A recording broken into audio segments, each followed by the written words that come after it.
You're listening to Stealing from Wizards, Volume 4, Arson, by R.A. Consul.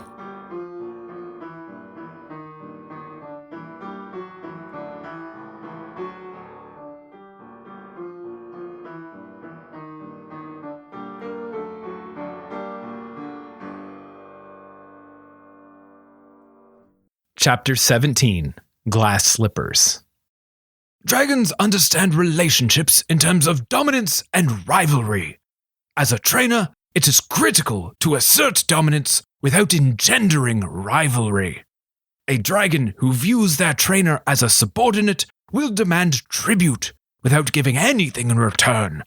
A dragon who views their trainer as a rival will dismantle them. Kuro was welcomed to breakfast the next morning by a postal luton delivering him a newspaper with a letter stuck to it. At the top of the front page was the headline, "Winking Weasel pulls a Cinderella on Summer Queen." He hadn't gotten enough sleep to cope with this. He'd returned to Autumn Lodge in a panic, desperate that the fool raccoon would be right where he left him and that he'd just seen some other animal at the feast. He did indeed find Autolycus right where he'd left him, nestled in a pile of blankets and cookie crumbs.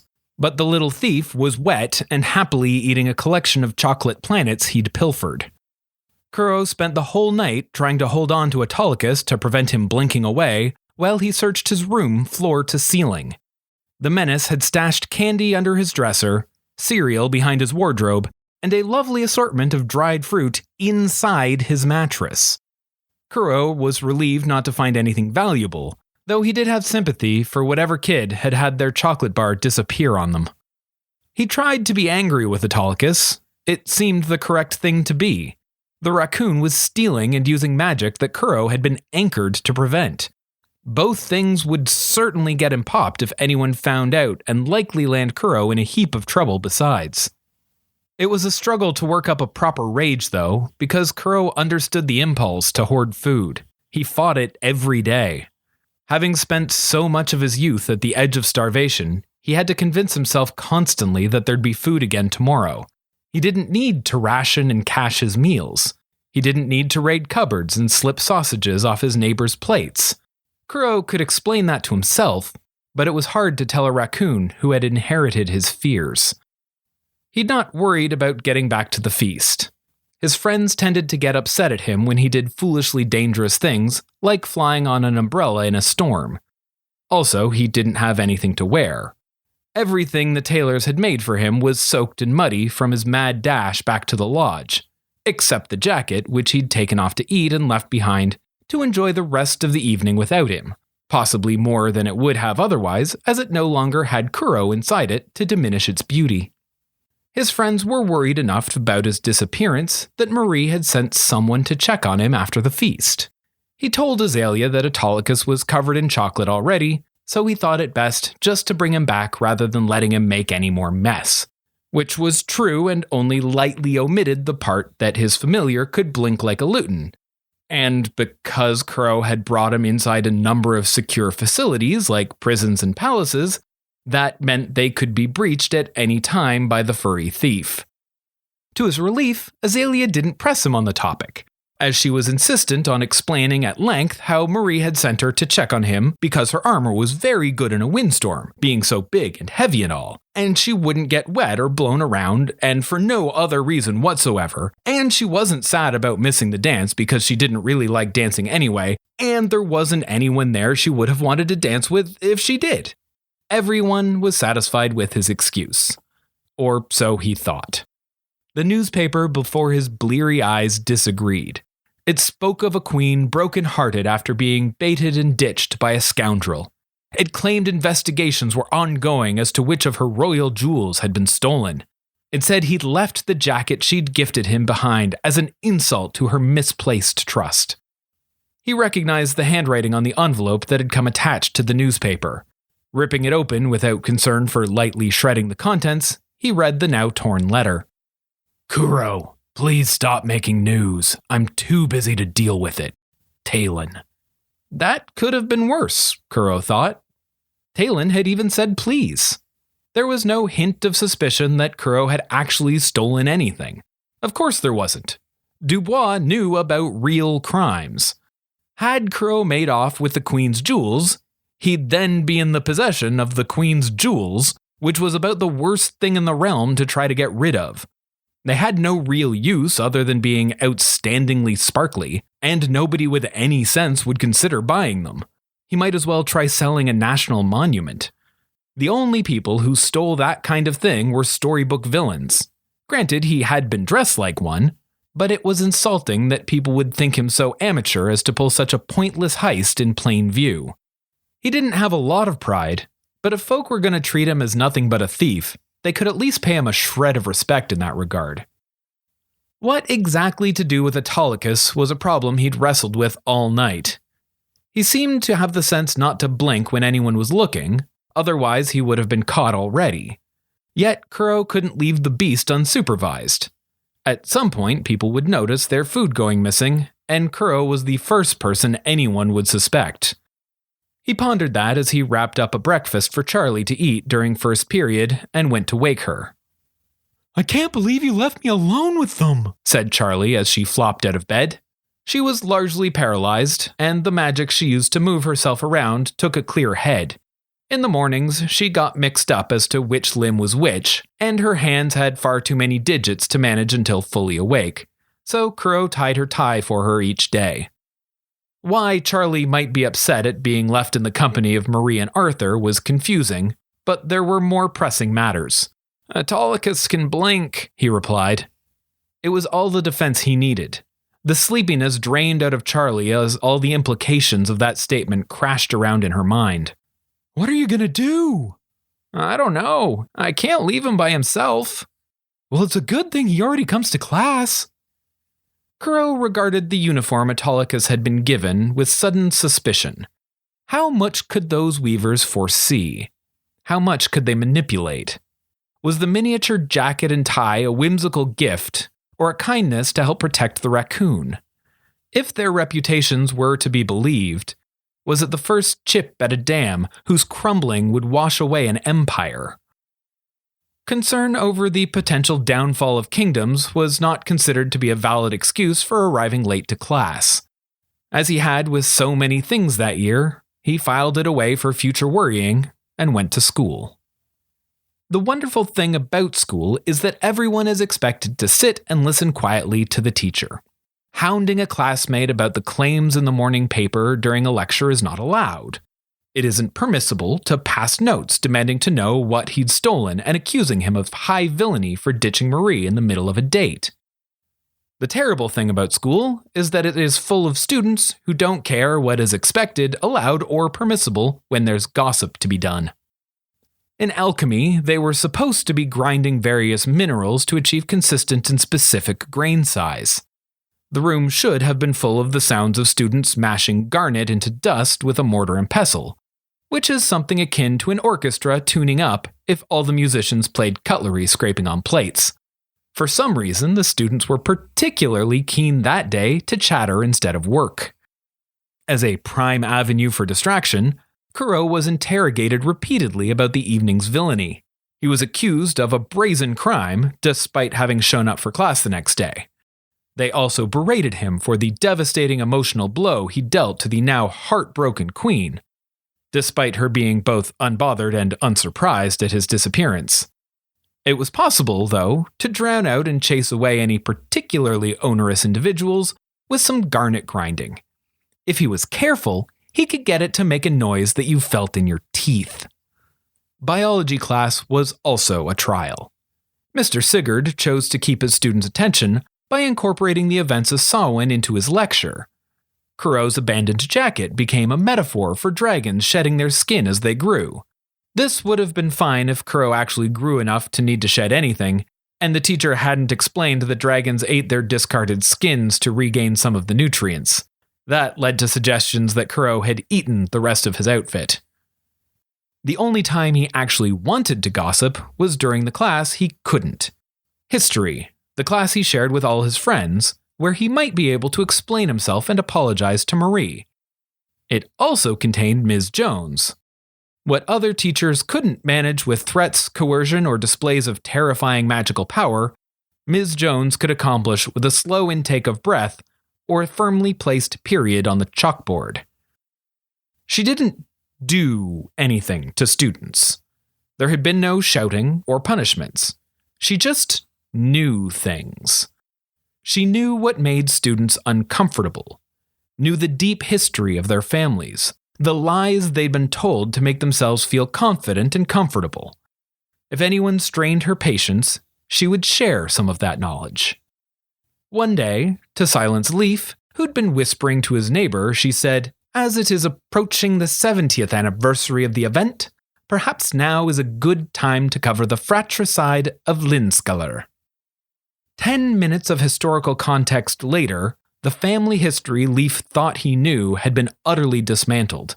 His family titles won through bribery instead of battle, his lands gained by a philanderer and murderer. He dropped the class the next day and chose something less likely to erode his worldview.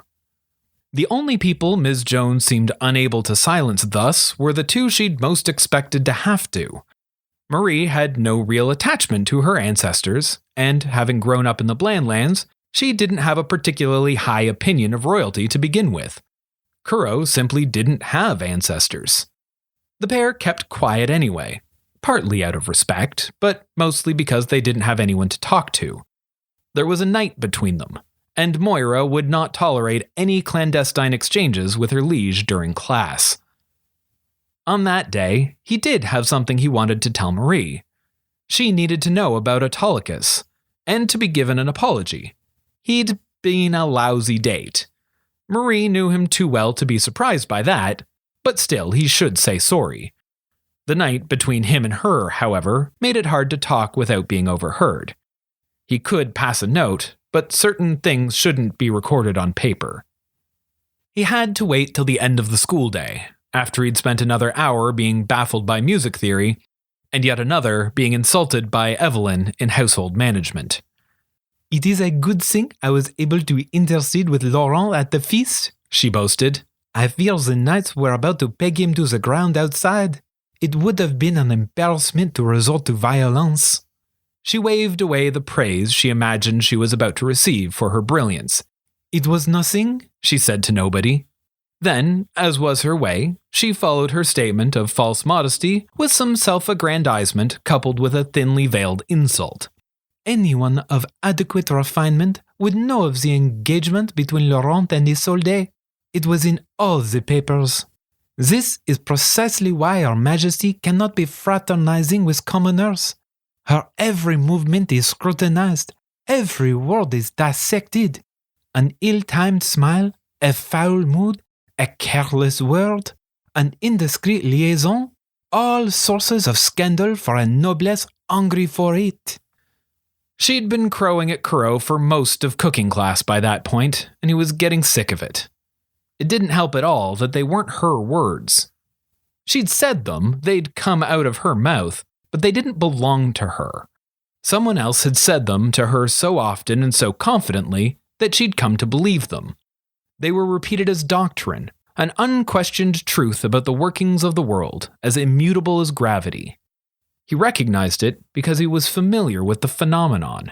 He'd heard it in his own voice when thoughtlessly repeating one of Phineas's opinions. Years of repetition had burned ideas so deeply into his brain that he still fought to forget them. The correct way to do things. What people were worthy of respect. How the world should be. The difference here was that she'd been fed these ideas on a silver spoon, while he'd had them beaten and starved into him. That difference also meant she had no desire to rid herself of them or even question them.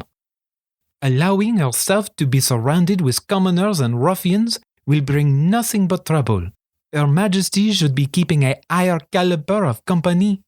Evelyn puffed up as she said it in case anyone had a doubt as to what sort of person that might be. Had he been well rested and without other things on his mind, he might have been able to restrain himself. He might have found empathy for a girl raised for a purpose she hadn't chosen. He might have been able to keep his mouth shut, as he had for the past month of her insipid superiority. "You really don't understand why Marie doesn't listen to you, do you?" he interrupted. You think, after 3 years of treating her and everyone she cares about like the kind of muck you would have someone else scrape off your boot, she'd want you around? She blanched and stuttered, but a lifetime of noble brainwashing came to her rescue. It is my duty to protect Our Majesty in all the ways our knights cannot, Evelyn said firmly. I am honor-bound to advise Our Majesty in all matters of etiquette. And Marie doesn't want you to, he snarled. Have you thought at all about what she wants or likes? Have you tried to understand anything about where she comes from? You're just forcing yourself on her. You didn't even listen when she fired you. Her Majesty needs my counsel, asserted Evelyn, though she seemed shaken by Kuro's words. He wondered if she'd ever been scolded in her whole life. It is critical knowledge if she is to navigate the world of courtly intrigues. Talking to Evelyn was like throwing rocks at a trampoline. Yeah, maybe it is, replied Kuro. And maybe she doesn't care about it. Maybe she thinks it's a dumb subject that's being forced upon her and doesn't respect that there's a lot of nuance and skill, but is too proud to admit she doesn't get it.